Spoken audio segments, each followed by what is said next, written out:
Hi everyone, আজকেও একটা get ready with me share করছি। এর আগেও একটা শেয়ার করেছিলাম, তোমাদের সবার রেসপন্স খুব ভালো ছিল, তাই আজকেও শেয়ার করছি। তো আজকে আমি শাড়ি পরেছিলাম, আজকে না, এটা গত 2-1 দিন আগের ভিডিও। সেদিন আমি মায়ের কাছে যাচ্ছিলাম, মায়ের সাথে দেখা করতে, মা আর বাবা।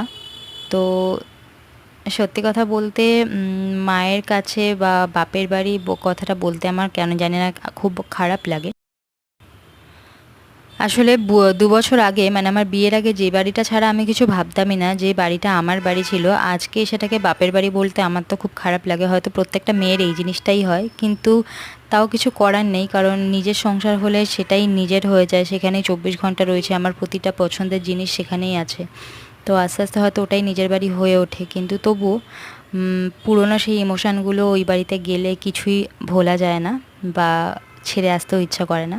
তো আর আমার তো খুব একটা যাওয়া হয়েই ওঠে না, কারণ নানা কাজে ব্যস্ত থাকি। আগে অফিস থাকতো, তখনও খুব একটা হতো না, আর এখন তো কিচেন খোলার পর থেকে একদমই হয় না, কারণ কি, কিচেন ওপেন রেখে কোথাও যাওয়ার উপায় নেই, আর বন্ধ করলে ভিজিবিলিটি ডাউন হয়ে যায়। তো সেই ক্ষেত্রে যাওয়া খুব একটা হয় না, তাই সেদিনকে একটু সেজেগুজে গেছিলাম, তো তোমাদের সাথে শেয়ার করলাম। চলো, টাটা।